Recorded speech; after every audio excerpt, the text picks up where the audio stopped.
એ ફરજ બજાવી શકે. પાછું 3 વસ્તુ પાછલા અવતારનું ડેવલપમેન્ટ જે લઈને આવ્યો છે રેડીમેડ, જેને આપણે એનું આ વ્યક્તિ આ લેવલનો છે, નંબર 1. પછી નંબર 2 વર્તમાન સંજોગ જે અત્યારે પરિણામ રૂપે છે તે, અને વર્તમાન જ્ઞાન કે જે આને આ અવતારમાં પ્રાપ્ત થયું છે. ડેવલપમેન્ટ લઈને આવ્યો પ્લસ પ્રાપ્ત થયું છે. આ 3 વસ્તુના સરવાળા રૂપે એ નવું સર્જન કરી શકે, એના સાર રૂપે. એમાં એ સ્વતંત્ર નથી પાછું. જેટલા લેવલ ભણેલો હોય એટલા લેવલની રેડિયસમાં જ અપ્સ એન્ડ ડાઉન જઈ શકે. પૂર્ણ સત્તા કેવી રીતે હોય? હું 10મા ધોરણનું પાસ થયો તો 11ની એક્ઝામ કેવી રીતે આપી શકું? આપી તો છે પણ આપી શકું? હું 10મા ધોરણ પાસ થયો તો 1 થી 10 સુધીમાં ગમે તે એક્ઝામ આપી શકું, કારણ કે મારું લેવલ છે, લેવલ ઓફ અન્ડરસ્ટેન્ડિંગ કહો અથવા નોલેજ કહો. પરંતુ 11ની ચોપડી ભણ્યો જ નથી, લોકો પૈસા આપવા બે કેમ આપી શકીએ? એટલે ડેવલપમેન્ટ જેટલું છે એનાથી બહાર જઈ શકે, એક્ઝામ આપી શકે નહીં. આ તો મારું આખું દર્શન છે આખું. એટલે અનુભવથી ડેવલપમેન્ટ કરી અપ જાય. શું જાય? એક્સપિરિયન્સ થી, નોલેજ થી નહીં. નોલેજ હંમેશા અવતાર પૂરતું હોય અને એક્સપિરિયન્સ કેરી ફોરવર્ડ થાય. અને એક્સપિરિયન્સ કોને કહેવાય? સનાતન સિદ્ધાંતો ને જાણવું, સમજવું, અનુભવવું એને એક્સપિરિયન્સ કહેવાય. આ લૌકિક જગતના ભૌતિક જ્ઞાનને જાણવું એ એક્સપિરિયન્સ કેરી ફોરવર્ડ ના થાય. હું ડોક્ટર થયો, વકીલ થયો, ચાર્ટર્ડ એકાઉન્ટ થયો, એ નોલેજ કેરી ફોરવર્ડ ના થાય. સમજાય છે? પણ સનાતન સત્ય જેટલું સમજી શક્યો જે લેવલ ઉપર, 2 ચોપડી, 5 ચોપડી કે 10 ચોપડી, એ કેરી ફોરવર્ડ થાય. અનુભવના આધારે જ થાય. અને જે આજે ડોક્ટર વકીલ જે બને છે ને એ તો બીજનું ફળ છે. એટલે અમે પાછું એક સિદ્ધાંત કીધો સાહેબ, સાંભળજો.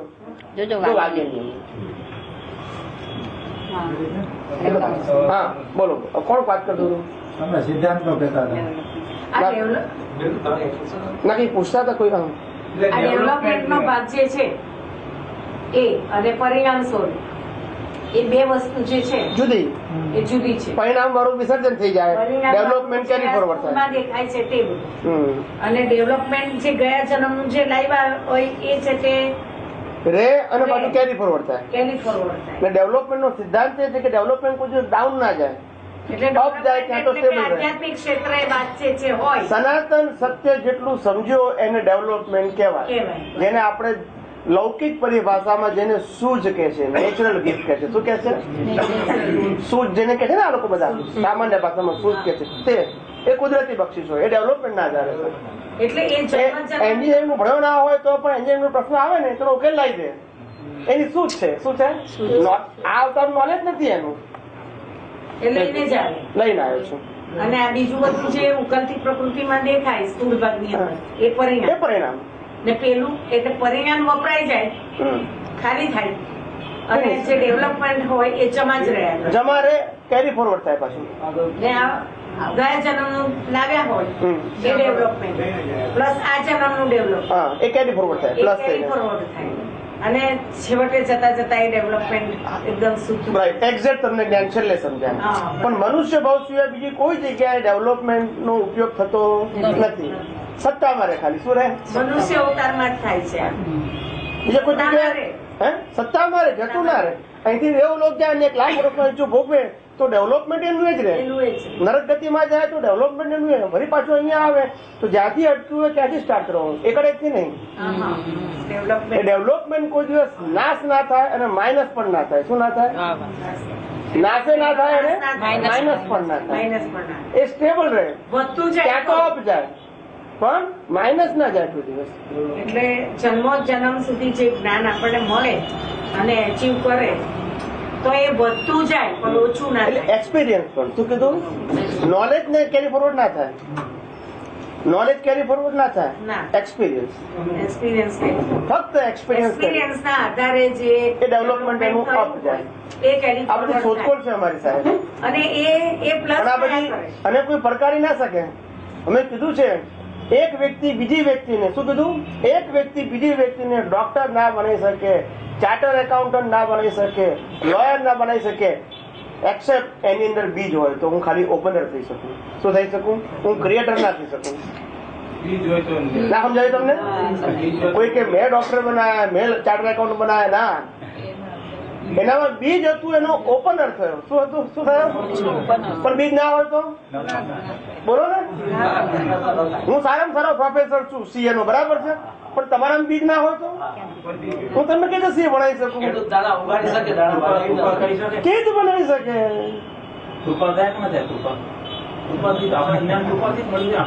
આ તો પુણ્ય છે,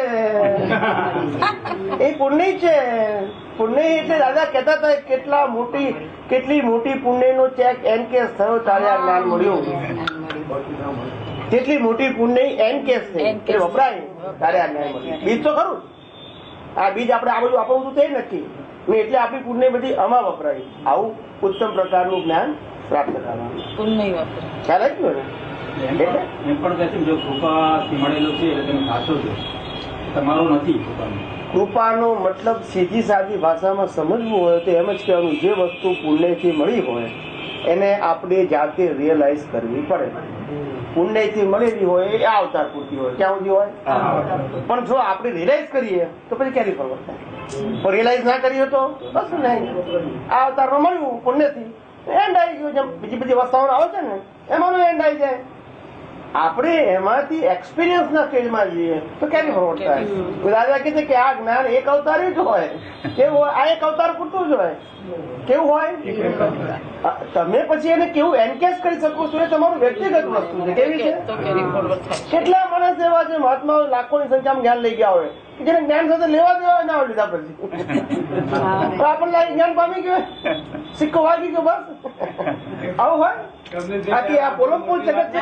આ જે આપ્યું છે આપણને બીજો બધો પુરુષાર્થ કે નમસ્કાર વિધિ આપી છે, 9 કલમો વાવવાની દીધી છે, એ જે કરતા હોય એ લોકોને તો કેરી ફોરવર્ડ થાય ને, એટલું ડેવલપમેન્ટ થાય કે ના થાય? હું શું કહેવા માંગુ છું, બે વસ્તુ કેરી ફોરવર્ડ થાય. એક તો ડેવલપમેન્ટ કેરી ફોરવર્ડ થાય અને બીજું તો બીજ નાખો તે કેરી ફોરવર્ડ થાય. એટલે જેટલા તમે બીજ નાખશો એ તો કેરી ફોરવર્ડ થવાના જ છે. એ બીજ રૂપે જ કહેવાય ને, ના પેલું બીજ ના કહેવાય. 9 કલમ ને એ બધું બીજ રૂપે ના કહેવાય. ના, એટલે બીજ રૂપે ક્યારે કહેવાય કે તમે એની અંદર ભાવ સાથે જેટલું બોલો એટલું બીજ પડે. શું પડે? ભાવ સાથે બોલે. બાકી મિકેનિકલ આ કેસેટ બોલે આપડા જેવું જ બોલે. એટલે કેસેટ નો મતલબ થયો કે આપણે જો મિકેનિકલ બોલીએ તો ખાલી રિઝલ્ટ કહેવાય, એને પુરુષાર્થ કહેવાય. અને એ જ મિકેનિકલ સાથે જો ભાવ હોય તો પુરુષાર્થ કહેવાય. એટલે ઉપયોગ પૂર્વક બોલવી. 9 કલમો એટલે ઉપયોગ પૂર્વક એટલે શું? એમાં જે શબ્દ એમાં જે આપ્યું છે તો એક એક શબ્દ આપણી નજરમાં આવવો જોઈએ, એમ કે આપણે પછી મોડે થઈ ગયા. બધા જે વસ્તુઓ કીધેલી છે ને જ્ઞાની પુરુષે એની પાછળ આશય છે. વાંચવી જોઈએ એટલે કે ચિત્તની એકાગ્રતા માટે, પછી સમજાવવું જોઈએ મીન્સ ભાવ માટે. અને ભાવ ક્યારે આવે? સમજાવવા કે ભાવ આવે. તમે પેલા હફસીને કહો કે આ કૃષ્ણ ભગવાન છે, વંદન કપિલ, કૃષ્ણ એટલે શું ખબર હોવી જોઈએ ને. આકાર તો તમને દેખાયો નહીં દેખાયો, પણ ભાવ કેવી રીતે આવે? તમે જે કૃષ્ણ ભગવાનને વંદન કરો, બરાબર છે, એ કોઈ હફસીન કો વંદન કરતો કરે? પણ માનો કે કરે તમારા કહેવાથી તો ભાવ આવે? કારણ કે સમજણ ઉપર ભાવ ક્યાંથી લાવો? તમે કૃષ્ણ એ શું એ સમજો છો માટે તમને ભાવ આવે છે. પેલા ક્યાંથી આવે? એને આકાર દેખાય ખાલી. પણ આપણે બધા મહાત્માઓને તો છે તે દાદાનું જ્ઞાન મળ્યું અને પોતાનું આ બધું જ્ઞાન સત્સંગમાં આવતા રહે છે એટલે ભાવ આવી જ જાય ને. એટલે હું શું કહેવા માંગુ છું કે જે પોતે જાગૃત છે એના માટે વાંધો નથી, ભલે ધીમી પણ મક્કમ પ્રગતિ થશે. પણ જે પોતે જાગૃત નથી એના માટે જ્ઞાની પુરુષ કશું કરી શકે? ઘણા બધા આવું જ કરે છે. એટલે પછી અમારે કેવું પડ્યું, એટલે રામ પ્રત્યક્ષ મળ્યા તો અહીંયા ફરીએ છે, કૃષ્ણ પ્રત્યક્ષ મળ્યા તો અહીંયા ફરીએ, અને મહાવીર પ્રત્યક્ષ મળ્યા તો અહીંયા ફરીએ છે. હજુ ના સમજાયું? હજુ પ્રત્યક્ષ ના ગાળા ગાવા છે કે આપણે પાકા થવું છે? બોલતા નથી બધા. આપણે પાકા ના થવું પેલા હું કરે એમ પૂછું છું. રામ છે તે એમની વાઈફ ને મૂકીને મોક્ષે ગયા, ના સમજાયું? મહાવીર એમની વાઈફ ને મૂકીને ગયા મોક્ષે.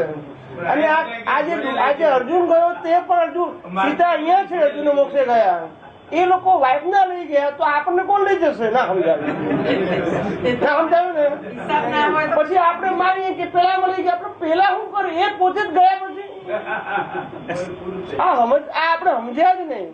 પેલા વ્યક્તિએ આપણે એશ્યોરન્સ માટે કીધું તમને મોરલ સપોર્ટ મળે એટલા માટે અમે બેઠા છીએ, પણ પુરુષાર્થ તો કોને કરવો પડે? આજે મહાવીરના શિષ્ય ગૌતમ હતા તો ગૌતમને જાતે પુરુષાર્થ કરવો પડે. મહાવીર શું કરે? એ તો સમર્થ હતા પણ કરે શું? પુરુષાર્થ તો પેલા જ કરવો પડે ને. કૃષ્ણ ભગવાન જ્ઞાની હતા તે જ્ઞાન આપ્યું અર્જુનને, પણ પુરુષાર્થ કોને કરવાનો? તો પછી ના ઉપયોગ કરે તો પણ આ કમલેશભાઈ સાહેબ વાત તમે આજે એક અવતારની વાત કરી ને, લોકોને આવું જ છે કે એક અવતાર આ બધી ભાષા અર્થનો બધો અનર્થ થઈ ગયો. એ સમજાતું નથી કે એક અવતાર પછી જો તું પુરુષાર્થ નહીં કર તો ખલાસ થઈ જશે, એ વસ્તુ ખબર પડે. પણ એ તો એકદમ તો ના કે ને, તમને પેલા મોરલ સપોર્ટ આપવાનો હોય એટલે એકદમ તો એવું ના ખુલાસો કરે. જબરજસ્ત. અને મહાત્માઓ શું બધા બાળક જેવા હતા. આ દાદા ભગવાન પાસે જે મહાત્માઓ હતા ને, એ મોટા ભાગના મહાત્માઓ, મોટા ભાગના એટલે 80% મહાત્માઓ કે જેને દાદા ભગવાનનો પરિચય 5 થી 7 વર્ષનો હોય, અને 7 વર્ષમાં વધારે 20-25 વખત કે 30 વખત મળી ચુક્યો હોય. બરાબર છે? એટલે 30 વખતનો પરિચય હોય 2 કલાક 30 દુ 60 કલાક થયા. દાખલો આપું છું ખાલી. 50 વખતનો પરિચય 50 દુ 100 કલાક થયા.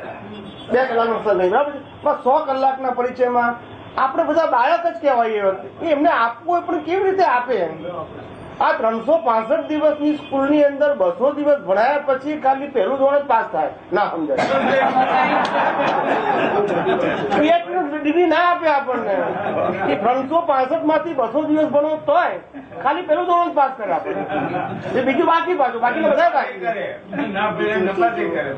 બહુ સમજવા જેવું છે. આપણે આમ જે શું કહેવાય કે આમ હવામાં ઉડીએ છે ને, આ તો જાગૃતિનો માર્ગ છે, કલ્પનાનો માર્ગ. અને કલ્પનામાં ચાલશો તો નુકસાન તમને છે. જ્ઞાની શું કરવાના હતા? તમે આ છે ને પડદાનો દાખલો દીધો ને, તમને કીધું છે કે મિરરનો દીધો છે. એટલે પડદો છે એ પરમાત્મા છે. એ આ તો અલગ અલગ સમય અલગ અલગ નીકળે. કોઈના નિમિત્ત ભેગું થાય એવી વાત નીકળે.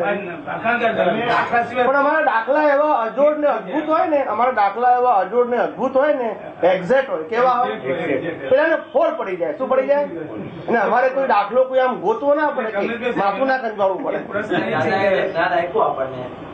કે